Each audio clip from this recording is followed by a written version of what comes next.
continue our Tefillah series. We went through Moidani, Reishis Chachma, Shema Bani, Lishuascha, Tzitzis, Talis. We're going to go into Tefillin right now. Tefillin, very beautiful mitzvah that we do. And what are the lessons that we learn out of it? What could we take in and make as part of our life in order for us to think differently, to find meaning in it, so that we can connect to Hashem? And why is it in this order specifically that we start with acknowledgement, then we move over how to use wisdom properly, how to hope, and how to feel protected by Hashem and know how to use our eyes. And now we go into the heart. Okay? So there's this famous gematria, which is a numerical value which we've spoken about, tzitzis, tzadik yud, sof equals 600, and there are 5 knots, and there are 8 strings. So when I was just about 13, I went to put on Tefillin by the Belzer Rebbe. So if you want to see that picture, I'm going to move the camera over there.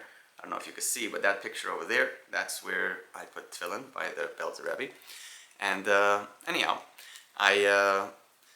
when I was there, I told him, Tefillin at Taf Fei Yud, Lamed Yud Nun, is 400, 480, 490, 520, 530, 580. And it has to be against the heart, which is going to be Lev. The heart is Lamed Vez, which is 32. 580 plus 32 is 612.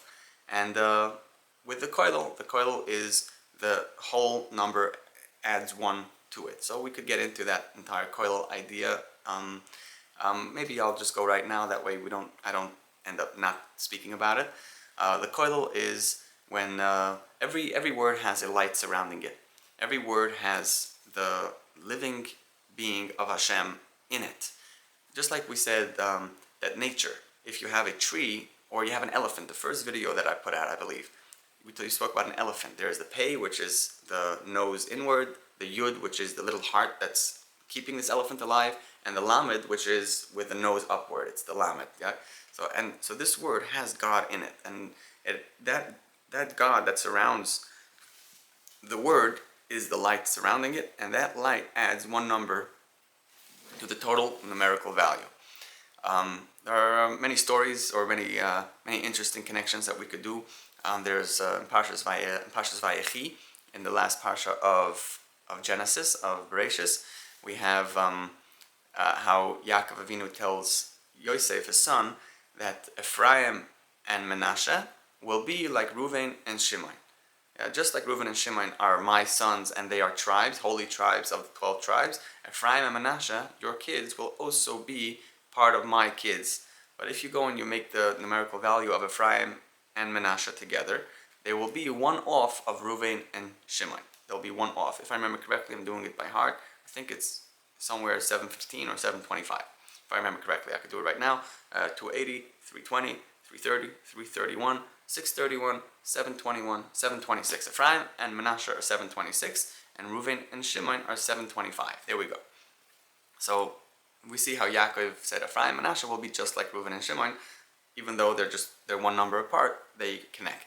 Another thing we see in Parsha Shalach and the mitzvah of tzitzis, we see Ureisem Oisai, you'll look at the tzitzis, Uzchartem, and you'll remember Es Kol Mitzvahs Hashem, all of the commandments of Hashem. So if you go and you make the numerical value of Kol Mitzvahs Hashem, Kol is Kaf and Lamed, which is going to be 50. Mitzvah is Mem Tzadik Vav Saf is going to be 536. Together with 50 is going to be 586. And Hashem is 26. So 586 plus 26 is 612.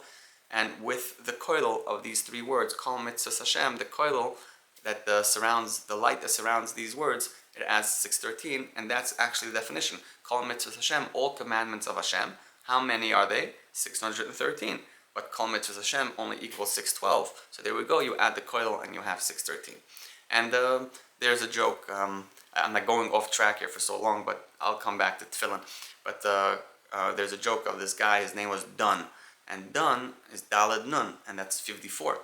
And he showed up to America and he started collecting money. He said, I have this koilel in Be'er Sheva, and I have this huge koilel with 100 people, and we're collecting. And somebody really connected to him and gave him $100,000. So this guy told him, anytime you come to Beersheba, come and visit my kollel. I'm telling you, you're going to have a great. You're gonna really enjoy it. So a couple of years go by, and this benefactor decides to go visit. He starts looking around. Where can I find this guy done? Where can I find this kollel? Where can I go and see where my money went to? My tax dollars at work. Where are they? And he starts looking around. After a couple of hours, and then a day or two, he starts realizing that this guy Dunn is nowhere to be found. He just took his money and ran. And that's when he said Dunn, which was 54, with his kollel, together with his kollel, together with his kollel equals Ganav, which is Gimel, Nun, and Vez, which is 55. So that's just an interesting joke. But anyhow, let's go back to Tefillin. So Tefillin is 580. It goes against the heart, which is 32. Together 612. With the kollel, with the mitzvah of Tefillin, or with the kollel, we have 613, which encapsulates all the mitzvahs. So when we put on Tefillin, we put it around our arms, and we say the brachot, and we say at the end we say ve'erastichli la'olam. You should take us. You should marry us. It's a language of marriage. Ve'erastichli, like erosin. You should take us as one. You should marry us forever, and you should be with us, and we should be connected to you. And as we know, in order to be connected to anybody, we need to put in our hearts. And it's not just the mind that has to get there. It's not just that we have to know that I am perfect for this person, and I have to make things happen with this. I have to do things. It's about love. It's about the heart. The heart feels. The heart knows. It connects because it feels the other person's heart. Kamayim Panem el panem, kain lev ha'adam la'adam. Just like when you look into water and you see your face mirrored back, the same way is with one's heart to another's heart. When the heart is pure, even though the actions may sometimes come out and not be proper, we have to know that if the heart is pure, we're good. And that's why we put our tefillin on our head, bein einecha. It should be between our eyes, but we learned that it has to be right over here, by the bone, right over here. It has to be bein einecha, between the eyes, but up on top of the forehead. And we put it on our muscle right over here, on the kaboires, so it goes facing our heart.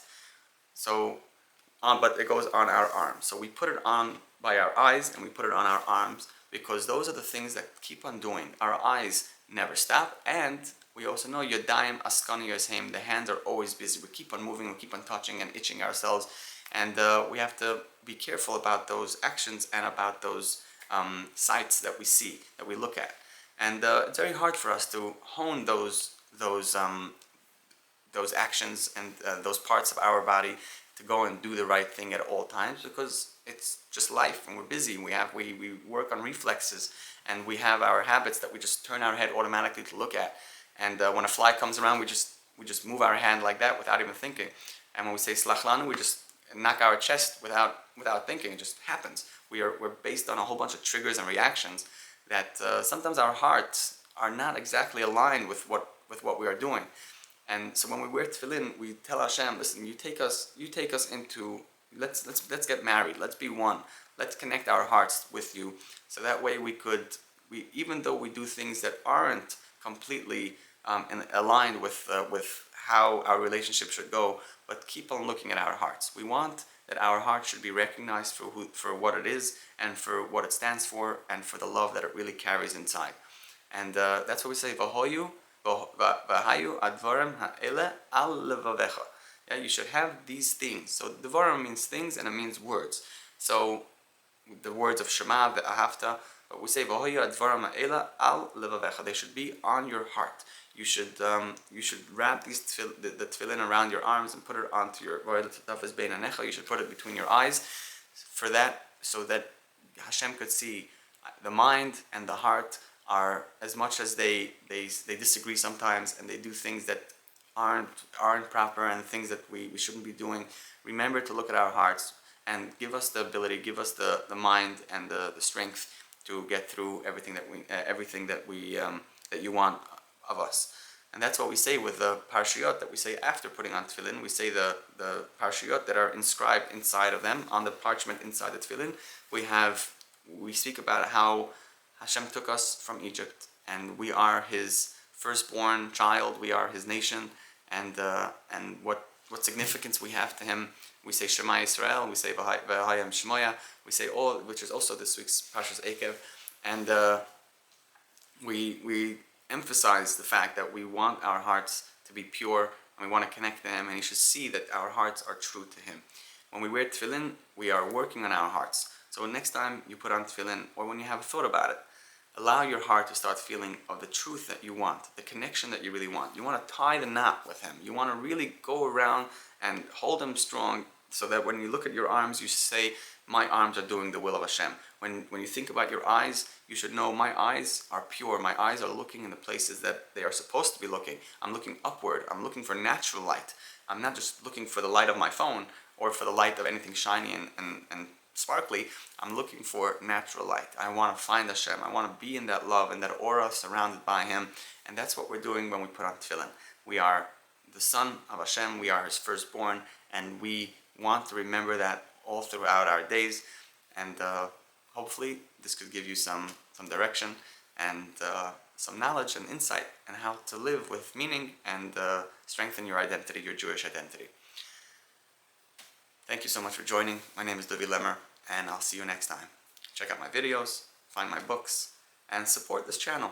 I really appreciate it. There's a lot we can do together. If you're interested in the conversation, if you would like to sit down, record it by video, just audio, I am totally in. No matter what the conversation is, we'll find your meaning. We'll find what wakes you up in the morning. All right, have a wonderful day, and see you next time. Be well. Have fun.